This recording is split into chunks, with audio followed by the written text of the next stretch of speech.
സ്ത്രീകളുടെ ബുദ്ധിമുട്ടുണ്ടാക്കുക എന്ന് പറയുന്ന സമയത്ത് നമുക്കറിയാം ഈ ഒരു വേർഡ് തന്നെ പറയുന്നുണ്ട്. പോളിസിസ്റ്റ് ആണ്. എവിടെ? നമ്മുടെ ഓവറീസിൽ ചെറിയ ചെറിയ കുമിളകൾ പോലെ സിസ്റ്റ് ഉണ്ടാവുന്നു.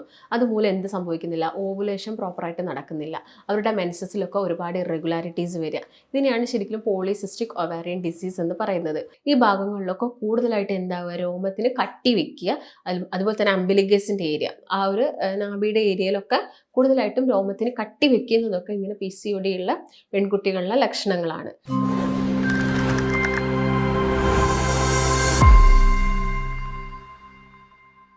നമസ്കാരം, ഞാൻ ഡോക്ടർ ഭാഗ്യ, QNB ഹെൽത്ത് കെയറിലെ ആയുർവേദ ഡോക്ടറാണ്. ഒരുപാട് ആളുകളിൽ ഇപ്പം പറയുകയാണെങ്കിൽ സ്ത്രീകളിലും അതുപോലെ തന്നെ പെൺകുട്ടികളിലൊക്കെ ഒരുപാട് ബുദ്ധിമുട്ടുണ്ടാക്കുന്ന ഒരു കണ്ടീഷനാണ് PCOD അഥവാ പോളിസിസ്റ്റിക് ഒവാരിയൻ ഡിസീസ്. അപ്പം സ്ത്രീകളുടെ ബുദ്ധിമുട്ടുണ്ടാക്കുക എന്ന് പറയുന്ന സമയത്ത് നമുക്കറിയാം ഈ ഒരു വേർഡ് തന്നെ പറയുന്നുണ്ട്. പോളിസിസ്റ്റ് ആണ്. എവിടെ? നമ്മുടെ ഓവറീസിൽ ചെറിയ ചെറിയ കുമിളകൾ പോലെ സിസ്റ്റ് ഉണ്ടാവുന്നു. അതുമൂലം എന്ത് സംഭവിക്കുന്നില്ല? ഓവുലേഷൻ പ്രോപ്പറായിട്ട് നടക്കുന്നില്ല. അവരുടെ മെൻസസിലൊക്കെ ഒരുപാട് ഇറഗുലാരിറ്റീസ് വരിക. ഇതിനെയാണ് ശരിക്കും പോളിസിസ്റ്റിക് ഒവാരിയൻ ഡിസീസ് എന്ന് പറയുന്നത്. ചിലപ്പം ചില ആളുകൾ ഡയറ്റ് എടുത്താലോ അല്ലെങ്കിൽ മെഡിക്കേഷൻസ് എടുത്താലോ ഒക്കെ ഓക്കെ ആവുന്നുണ്ടാവും. എന്നാൽ ചില ആളുകൾക്ക് ഇതുമൂലം ഒരുപാട് കോംപ്ലിക്കേഷൻസ് ഉണ്ടാവുന്നുണ്ട്. ഇൻഫെർട്ടിലിറ്റി പോലുള്ള കണ്ടീഷൻസ് ഒക്കെ ഉണ്ടാവുന്നുണ്ട്. ഇതിന് വേണ്ടിയിട്ടൊക്കെ ട്രീറ്റ്മെൻറ്റ് ഒക്കെ എടുക്കുന്ന ഒരുപാട് ആളുകൾ നമ്മളുടെ ഇടയിലുണ്ട്. അപ്പോൾ നമുക്കറിയാം പീരീഡ്സ് ആവുന്നത് മുതൽ മെനോപോസ്, അത് നിൽക്കുന്നവരെ സമയത്തിനുള്ളിലുള്ള സ്ത്രീകൾക്കും പെൺകുട്ടികൾക്കും ഒക്കെ ഉണ്ടാവുന്ന, അതായത് അവർക്ക് വരാൻ ചാൻസ് ഉള്ളൊരു അസുഖമാണ് PCOD എന്ന് പറയുന്നത്. ഈ ഒരു PCOD കണ്ടീഷനിൽ എന്താണ് നമ്മുടെ ബോഡിയിൽ സംഭവിക്കുന്നത്? നോർമലി നമുക്കറിയാം എല്ലാവരുടെയും ബോഡിയിൽ എന്തുണ്ട്? ആൻഡ്രജൻ ഹോർമോൺസ് ഒരു ചെറിയ രീതിയിൽ പെൺകുട്ടികളുടെ ശരീരത്തിലും ഉണ്ട്. അപ്പോൾ ഇതെന്തിനാ? നോർമലായിട്ടുള്ള ഹോർമോണിൻ്റെ ഫംഗ്ഷൻസ് അല്ലെങ്കിൽ ബോഡി ഫംഗ്ഷൻസിനൊക്കെ ഈ ഒരു ആൻഡ്രജൻ വേണം. എന്നാൽ PCOD ഉള്ള പെൺകുട്ടികളിൽ ഇതൊരു പരിധിയിൽ കൂടുതലാവുന്നു. അപ്പോൾ അതിൻ്റെ ഭാഗമായിട്ട് അവരുടെ ഫീമെയിൽ ഹോർമോൺസിലും ഇംബാലൻസ് വരുന്നു. ഇതിൻ്റെ ഭാഗമായിട്ട് അവരുടെ ശരീരത്തിൽ വരുന്ന ഒരുപാട് മാറ്റങ്ങൾ ഉണ്ടാവും. അതായത് ചിലപ്പോൾ നമുക്ക് നോക്കാം സിംറ്റംസ് എന്തൊക്കെയാണെന്ന് നമുക്ക് ഡീറ്റെയിൽഡ് ആയിട്ട് നോക്കാം. അപ്പോൾ ഇതാണ് ശരിക്കും പോളിസിസ്റ്റിക് ഒവാരിയൻ ഡിസീസ്. പക്ഷേ ഇത് നിങ്ങൾക്ക് പെട്ടെന്ന് മാറ്റിയെടുക്കാൻ സാധിക്കുമോ? എല്ലാവരുടെയും ചോദ്യമാണ്. നമ്മളൊന്ന് ശ്രദ്ധിക്കുകയാണെങ്കിൽ നമുക്ക് എല്ലാ കാര്യത്തിലും, അതായത് ഡയറ്റിലും നമ്മൾ പ്രോപ്പറായിട്ടുള്ള എക്സസൈസും വ്യായാമമൊക്കെ ചെയ്യുകയാണെങ്കിലൊക്കെ നമുക്കിത് കംപ്ലീറ്റ് ആയിട്ട് എന്ത് ചെയ്യാം? മാറ്റിയെടുക്കാൻ പറ്റും. ചില ആളുകൾക്ക് മെഡിക്കേഷൻസ് തന്നെ വേണ്ടി വരില്ല. അവർ ജസ്റ്റ് ഒന്ന് ഭക്ഷണത്തിലൊക്കെ ശ്രദ്ധിച്ചാൽ മാറ്റിയെടുക്കാൻ പറ്റും. പക്ഷേ നമുക്കിത് 1-2 ദിവസം കൊണ്ട്, അതായത് ഒരു പനി വന്നാൽ നമ്മൾ ചിലപ്പം ഒരാഴ്ച എന്ത് ചെയ്യും? ഒന്ന് റെസ്റ്റ് എടുത്ത് ഭക്ഷണമൊക്കെ ഒന്ന് ശ്രദ്ധിച്ച് കുറച്ച് മെഡിക്കേഷൻസ് ഒക്കെ എടുത്താൽ ചിലപ്പോൾ പനി അങ്ങ് കംപ്ലീറ്റ് ആയിട്ട് മാറും. പക്ഷേ അതുപോലെയല്ല PCOD എന്ന് പറഞ്ഞൊരു അസുഖം. ചിലപ്പം അത് കുറേ കാലമായിട്ടുള്ള നമ്മുടെ ജീവിതശൈലിയിൽ വന്ന മാറ്റങ്ങൾ കൊണ്ട് വന്നൊരു അസുഖമാണ്. അപ്പോൾ നമുക്കത് പെട്ടെന്ന് അങ്ങ് മാറ്റിയെടുക്കാൻ പറ്റില്ല. നമ്മൾ അതിന് വേണ്ട സാവകാശവും ടൈമും ഒക്കെ കൊടുക്കണം. എല്ലാ കാര്യവും ചെറിയ ചെറിയ രീതിയിൽ ചേഞ്ചസ് വരുത്തണം. അതായത് ഭക്ഷണത്തിലൊക്കെ ഒരുപാട് കാര്യങ്ങൾ ശ്രദ്ധിക്കാനുണ്ട്. പ്രത്യേകിച്ച് പെൺകുട്ടികളുടെ കേസാണല്ലോ നമ്മൾ പറയുന്നത്. അപ്പം സ്ത്രീകൾ എന്ന് പറയുന്ന സമയത്ത് ഒരു 30 വയസ്സ് കഴിഞ്ഞ സ്ത്രീകളിലൊക്കെ ഇത് വളരെ റെയറായിട്ട് കണ്ടുവരുന്നുണ്ട്. പക്ഷെ കൂടുതലും ഈ ആ ഒരു അഡൾട്ട് ഏജിൽ വരുന്ന പെൺകുട്ടികളിലാണ് PCOD കൂടുതലായിട്ടും കണ്ടുവരുന്നത്. അപ്പം എന്തൊക്കെ കാരണങ്ങൾ കൊണ്ടാണ് PCOD വരുന്നത്? മാറിയ ജീവിതശൈലി തന്നെയാണ്. ജീവിതശൈലി എന്ന് പറയുമ്പോൾ ഭക്ഷണ ക്രമീകരണത്തിൽ മാറ്റം വന്നു. അതുപോലെ തന്നെ കുട്ടികൾക്കൊക്കെ ആണെങ്കിൽ യാതൊരു തരത്തിലുള്ള വ്യായാമങ്ങളോ കാര്യങ്ങളോ ഒന്നുമില്ല. ഇപ്പം ജസ്റ്റ് അവരുടെ വീടിൻ്റെ മുമ്പിൽ നിന്നാൽ അവർക്ക് ബസ്സും വാഹനങ്ങളും ഒക്കെ ഉണ്ട്. അല്ലെങ്കിൽ എല്ലാ വീടുകളിലും ഇപ്പോൾ ഓരോ വാഹനങ്ങൾ തന്നെ അവൈലബിൾ ആണ്. അതുകൊണ്ട് തന്നെ ജസ്റ്റ് ഒന്ന് നടക്കാനൊന്നും ആരും വില്ലിങ് അല്ല. അതുകൊണ്ട് തന്നെ അവരുടെ ശരീരപ്രകൃതിയിലൊക്കെ മാറ്റങ്ങൾ വന്നു. അതുപോലെ തന്നെ ഭക്ഷണമാണെങ്കിലോ നമ്മൾ കൂടുതലായിട്ട് ഇപ്പം കഴിക്കുന്നത് പുറത്തെ ഹോട്ടൽ ഫുഡാണ്. ഒരു നേരം ഭക്ഷണം ഉണ്ടാക്കിയില്ലെങ്കിൽ ഓക്കെ, അത്രയും സമയം നമുക്ക് ലാഭിക്കാമെന്ന ചിന്ത കൊണ്ടൊക്കെ ഒരുപാട് വീട്ടമ്മമാരും കുട്ടികളും പാരൻസും എല്ലാവരും കൂടി പോയിട്ട് ഹോട്ടലിൽ പോയിരുന്നിട്ട് ഫുഡ് കഴിക്കരുത് എന്നല്ല, ഒക്കേഷണലി എപ്പോഴെങ്കിലുമൊക്കെ നമുക്ക് കഴിക്കുന്നുണ്ട്, കുഴപ്പമില്ല. പക്ഷേ ഇതിനൊരു അഡിക്ഷൻ വരുന്ന ടീമുണ്ട്. എപ്പോഴും ഈ ഒരു ജങ്ക് ഫുഡ് അല്ലെങ്കിൽ പ്രോസസ്ഡ് ഫുഡ് അല്ലെങ്കിൽ ഈ നന്നായിട്ട് ഷുഗറുള്ള ഭക്ഷണങ്ങൾ, ഈ ഫ്രക്ടോസ് കോൺ സിറപ്പുള്ള ബേക്കറി ഐറ്റംസ് ഒക്കെ കഴിക്കുന്ന ഒരുപാട് പെൺകുട്ടികളുണ്ട്. ഇതൊക്കെ ഒരുപാട് കഴിക്കുക അല്ലെങ്കിൽ ഇങ്ങനെയുള്ള ജങ്ക് ഫുഡൊക്കെ കഴിക്കുന്ന സമയത്താണ് അവർക്ക് എന്ത് വരുന്നത്? ഈ PCOD പോലുള്ള അസുഖങ്ങൾ വരുന്നത്.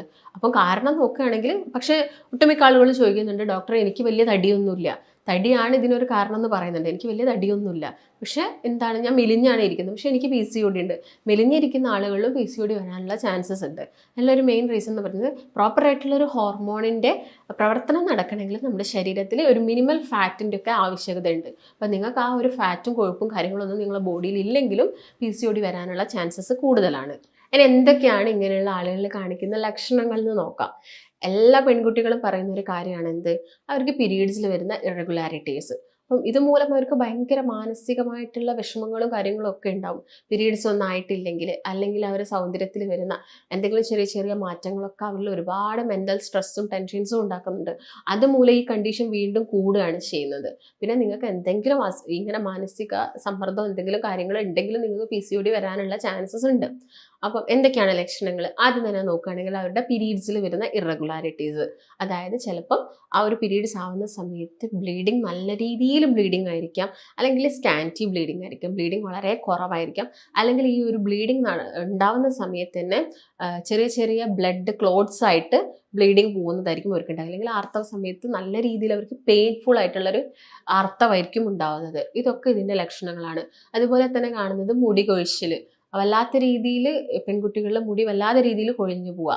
എന്തെങ്കിലും ഒരു ഹോർമോണൽ ഇംബാലൻസ് ബോഡിയിൽ നടക്കുന്നതുകൊണ്ടാണ്. ചിലപ്പോൾ അത് തൈറോയിഡിൻ്റെ ഡിസ്ഫങ്ഷൻ ഉണ്ടാവാം, അല്ലെങ്കിൽ PCOD ഉള്ള പെൺകുട്ടികളിലും ഇങ്ങനെ മുടി കൊഴിച്ചിൽ നല്ല രീതിയിൽ കാണാം. അതുപോലെ തന്നെ വരുന്നത് ഞാൻ നേരത്തെ പറഞ്ഞു, ആൻഡ്രോജൻ ഹോർമോൺസ് ഒരു പരിധിയിൽ കൂടുന്ന സമയത്ത് കൂടുതലായിട്ടും ഈ രോമങ്ങളുള്ള ഭാഗങ്ങളിലൊക്കെ രോമത്തിൻ്റെ കട്ടി കൂടുന്ന ഒരു കണ്ടീഷൻസ്, അതായത് മേൽചുണ്ടിൽ, അല്ലെങ്കിൽ അതുപോലെ തന്നെ കീഴ്ത്താടിയിൽ, മാറിടങ്ങളിൽ, അതുപോലെ തന്നെ തുടകളിൽ, ഈ ഭാഗങ്ങളിലൊക്കെ കൂടുതലായിട്ട് എന്താവുക, രോമത്തിന് കട്ടി വെക്കുക. അതുപോലെ തന്നെ അംബിലിഗസിൻ്റെ ഏരിയ, ആ ഒരു നാഭിയുടെ ഏരിയയിലൊക്കെ കൂടുതലായിട്ടും രോമത്തിന് കട്ടി വെക്കുന്നതൊക്കെ ഇങ്ങനെ PCOD ഉള്ള പെൺകുട്ടികളുടെ ലക്ഷണങ്ങളാണ്. അതുപോലെ തന്നെ അവർക്ക് അമിതമായിട്ടുള്ള ക്ഷീണം വരിക, എപ്പോഴും കിടക്കണം എന്നുള്ളൊരു ചിന്ത വരിക, അതായത് ഒരു വർക്കും ചെയ്യാൻ അവർക്കൊരു മൂഡില്ല. അതുപോലെ തന്നെ അവർക്ക് രക്തക്കുറവ്, HB ഇപ്പം നോക്കുന്ന സമയത്ത് അവർക്ക് രക്തക്കുറവ് അതിൽ കാണിക്കുക. ചില പെൺകുട്ടികളിലാണെങ്കിൽ വണ്ണം വല്ലാതെ വെച്ചിട്ട് പോവാം.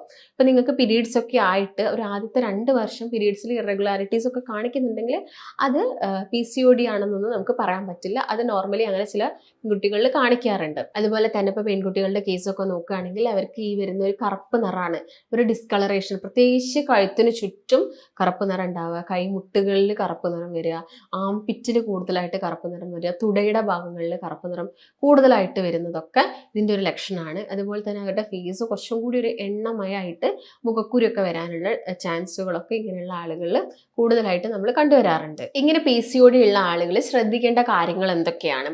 അപ്പോൾ ആദ്യം തന്നെ ഞാൻ പറഞ്ഞു, നിങ്ങൾ ആദ്യം തന്നെ ഒരു മരുന്നിനെ ഡിപ്പെൻഡ് ചെയ്യരുത്. പെട്ടെന്ന് തന്നെ എനിക്ക് PCOD മാറണം, പെട്ടെന്ന് തന്നെ കൺസീവ് ആവണം എന്ന് കരുതിയിട്ട് നിങ്ങൾ ആദ്യം തന്നെ ഒരു മരുന്നിനെ ഡിപ്പെൻഡ് ചെയ്യാതെ നിങ്ങളുടെ ഭക്ഷണ ക്രമീകരണത്തിൽ നല്ലൊരു ചേഞ്ചസ് വരുത്തുക. നല്ല എക്സസൈസ് ചെയ്യുക, അതായത് ശരീരം വേർക്കുന്ന രീതിയിലുള്ള എക്സസൈസുകൾ ചെയ്യുക, കാർഡിയക് എക്സസൈസ് പോലുള്ള എക്സസൈസ് ചെയ്യുക. അതുപോലെ തന്നെ യോഗകളൊക്കെ പ്രാക്ടീസ് ചെയ്യുക. ഇതിൻ്റെ കൂടെ തന്നെ നിങ്ങൾ എന്ത് ചെയ്യുക, ഭക്ഷണം കൺട്രോൾ ചെയ്യുക. ഭക്ഷണം കൺട്രോൾ ചെയ്യുക എന്ന് പറയുന്ന സമയത്ത് കൂടുതലായിട്ടും കാർബോഹൈഡ്രേറ്റ്, അന്നജം വരുന്ന ഭക്ഷണങ്ങൾ, അതുപോലെ തന്നെ ഷുഗർ കണ്ടന്റ് കൂടുതലുള്ള ഭക്ഷണങ്ങൾ മാക്സിമം ഒഴിവാക്കിയിട്ട് ബാക്കിയുള്ള എല്ലാ ഭക്ഷണങ്ങളും നമുക്ക് എടുക്കണം. അതായത് പ്രോട്ടീൻ കണ്ടന്റ് ഉള്ള പയറ്, ചെറുപയർ വർഗ്ഗത്തിൽപ്പെടുന്ന എല്ലാ ഭക്ഷണങ്ങളും എടുക്കുക. ഫ്രൂട്ട്സ് നന്നായിട്ട് കഴിക്കുക. അതുപോലെ തന്നെ പാലൊക്കെ കുടിക്കുകയാണെങ്കിൽ പാട നീക്കിയിട്ടൊക്കെ പാലെടുക്കാൻ വേണ്ടിയിട്ട് നോക്കുക. പ്രോബയോട്ടിക് ആയ തൈരും മോരും ഒക്കെ നിങ്ങൾ കഴിക്കുന്നതുകൊണ്ട് വലിയ ബുദ്ധിമുട്ടൊന്നുമില്ല. അപ്പോൾ നിങ്ങൾക്ക് ഒരു വീക്കിലി നിങ്ങൾക്ക് ഒരു 3 times ഒക്കെ ഒരു നല്ലൊരു പ്രോബയോട്ടിക് ഒക്കെ നമ്മുടെ ഭക്ഷണത്തിൽ ഇൻക്ലൂഡ് ചെയ്യുന്നത് നല്ലതാണ്. അതുപോലെ തന്നെ നിങ്ങൾക്ക് മുട്ട കഴിക്കുന്നതുകൊണ്ട് വലിയ പ്രശ്നമില്ല. ഈ റെഡ് മീറ്റ് ഒക്കെ കുറച്ച് ഒഴിവാക്കുക, അതായത് ഓവറായിട്ട് കൊഴുപ്പ് നമ്മുടെ ശരീരത്തിൽ എത്തുന്നത് കുറച്ച് ഒഴിവാക്കാൻ വേണ്ടിയിട്ട് ശ്രദ്ധിക്കാം. ഇങ്ങനെയുള്ള പെൺകുട്ടികളുടെ കേസൊക്കെ നോക്കുകയാണെങ്കിൽ അവർക്ക് പിന്നീട് ഫാറ്റി ലിവർ പോലുള്ള അസുഖങ്ങൾ വരാനുള്ള ചാൻസസ് ഉണ്ട്. കൊളസ്ട്രോൾ കൂടി നിൽക്കാം, ഇൻസുലിൻ റെസിസ്റ്റൻസ് ശരീരത്തിൽ ഉണ്ടാവാം. ഇതിൻ്റെ ഭാഗമായിട്ട് അവർക്ക് പിന്നീട് ഡയബറ്റീസ് വരാം. ചിലപ്പം അവർ പ്രഗ്നൻ്റ് ആവുന്ന സമയത്ത് ഡയബറ്റീസ് വരാനുള്ള ചാൻസസ് ഒക്കെ കൂടുതലാണ്. അപ്പം ആദ്യം തന്നെ ഒരു ഇനീഷ്യൽ സ്റ്റേജിൽ തന്നെ നിങ്ങൾ എന്ത് ചെയ്യുക, ഈ പറഞ്ഞ കാര്യങ്ങൾ, മധുരം കൂടുതലായിട്ടുള്ള ഭക്ഷണങ്ങൾ കുറയ്ക്കുക, ഈ സോഫ്റ്റ് ഡ്രിങ്ക്സുകൾ കുറയ്ക്കുക, അതുപോലെ പാക്കറ്റിൽ കിട്ടുന്ന എല്ലാ ഭക്ഷണങ്ങളും മാക്സിമം കുറയ്ക്കാൻ വേണ്ടി നോക്കുക. ഇപ്പം വീട്ടിൽ നിന്ന് നിങ്ങൾ ചോറ് ഒഴിവാക്കണം എന്നല്ല, കാർബോഹൈഡ്രേറ്റ് ഒഴിവാക്കണം എന്ന് പറഞ്ഞതിൽ ചോറ് കംപ്ലീറ്റ് ആയിട്ട് ഒഴിവാക്കണമല്ലോ. ഇപ്പോൾ കുത്തരി ചോറൊക്കെ ആണെങ്കിൽ നിങ്ങൾക്ക് കഴിക്കാം. വൈറ്റ് റൈസ് ആണെങ്കിലും നിങ്ങൾക്ക് ഡെയിലി ഒരു ചെറിയ കപ്പ് വൈറ്റ് റൈസ് എടുക്കുന്നതുകൊണ്ട് വലിയ ബുദ്ധിമുട്ടുകളൊന്നുമില്ല. അതുപോലെ ചെറു മത്സ്യങ്ങളൊക്കെ നന്നായിട്ട് നിങ്ങളുടെ ഭക്ഷണത്തിൽ ഇൻക്ലൂഡ് ചെയ്യുക. ഇപ്പം omega-3 ഫാറ്റി ആസിഡ്സ് വരുന്ന മത്തി, അയല, അതുപോലെ തന്നെ ചെറിയ ചെറിയ മത്സ്യങ്ങളൊക്കെ നിങ്ങളുടെ ഭക്ഷണത്തിൽ ഇൻക്ലൂഡ് ചെയ്യുക. ഇതിൻ്റെ കൂടെ തന്നെ നമുക്ക് ചിലപ്പം കുറച്ച് വൈറ്റമിൻസും ഒക്കെ എന്ത് ചെയ്യണം, സപ്ലിമെന്റ്സ് ആയിട്ട് കഴിക്കേണ്ടി വരും. നമുക്ക് പ്രോപ്പറായിട്ട് ബോഡിയിൽ കാൽഷ്യം, മഗ്നീഷ്യം, സിങ്ക്, അതുപോലെ തന്നെ വിറ്റാമിൻ B12 ഇതൊക്കെ പ്രോപ്പറായിട്ട് വേണം. വൈറ്റമിൻ E ഒരുപാട് വേണം. അതിന് വേണ്ടിയിട്ട് നിങ്ങൾ നന്നായിട്ട് അവോക്കാഡോ, നിലക്കടല, അതുപോലെ നെയ്യൊക്കെ ആണെങ്കിൽ നമ്മുടെ വീട്ടിൽ തന്നെ ഉണ്ടാക്കുന്ന നെയ്യൊക്കെ നമുക്ക് യൂസ് ചെയ്യാവുന്നതാണ്. ഈ ബേക്കറിയിൽ നിന്ന് കിട്ടുന്ന ബേക്ക്ഡ് ആയിട്ടുള്ള ഐറ്റംസ് മാക്സിമം കുറച്ചുകൊണ്ട് നമ്മളെ വീട്ടിൽ കിട്ടുന്ന ഹെൽത്തി ആയിട്ടുള്ള ഫുഡൊക്കെ കഴിക്കുകയാണെങ്കിൽ നമുക്ക് PCOD ഒക്കെ ഒരു പരിധി വരെ കൺട്രോൾ ചെയ്യാൻ പറ്റും. എന്നിട്ടും ഇത് മാറുന്നില്ല, നിങ്ങൾ ഇങ്ങനെയൊക്കെ ചെയ്തിട്ടും ഇത് മാറുന്നില്ലെങ്കിൽ അവിടെ ഒരു നമുക്ക് പ്രോപ്പർ അല്ലാത്ത രീതിയിലൊരു ഹോർമോണൽ ഇംബാലൻസ് ഒക്കെ നടക്കുന്നുണ്ടായിരിക്കാം. അതുകൊണ്ട് നിങ്ങൾ ചിലപ്പോൾ എന്ത് ചെയ്യേണ്ടി വരും, മരുന്നുകളൊക്കെ സ്റ്റാർട്ട് ചെയ്യേണ്ടി വരും. നിങ്ങൾ ശ്രദ്ധിക്കേണ്ട കാര്യം എന്ന് പറയുന്നത് മെയിനായിട്ടും നന്നായിട്ട് ഡയറ്റ് ശ്രദ്ധിക്കുക, എക്സസൈസ് ചെയ്യുക, നന്നായിട്ട് വെള്ളം കുടിക്കുക, ഒരു വിറ്റാമിൻ ഡി ഒക്കെ ബോഡി കിട്ടുന്ന രീതിയിൽ ഒരു 11 മണിക്ക് ശേഷമുള്ള വെയിലൊക്കെ കൊള്ളുക. ഈ കാര്യങ്ങളൊക്കെ പ്രോപ്പറായിട്ട് ശ്രദ്ധിക്കുകയാണെങ്കിൽ നമുക്ക് PCOD പോലുള്ള അസുഖങ്ങൾ, അതായത് ജീവിതശൈലി രോഗങ്ങളെല്ലാം തന്നെ നമുക്കൊരു പരിധി വരെ എന്ത് ചെയ്യാൻ പറ്റും, നമുക്ക് നിയന്ത്രിക്കാൻ പറ്റും. അപ്പോൾ നിങ്ങൾക്ക് എന്തെങ്കിലും സംശയങ്ങളോ കാര്യങ്ങളോ ഒക്കെ ഉണ്ടെങ്കിൽ താഴെ കാണുന്ന നമ്പറുമായിട്ട് ബന്ധപ്പെടുക. നമുക്ക് മറ്റൊരു നല്ല ഹെൽത്ത് ടോപ്പിക്കുമായിട്ട് വീണ്ടും കാണാം. നന്ദി.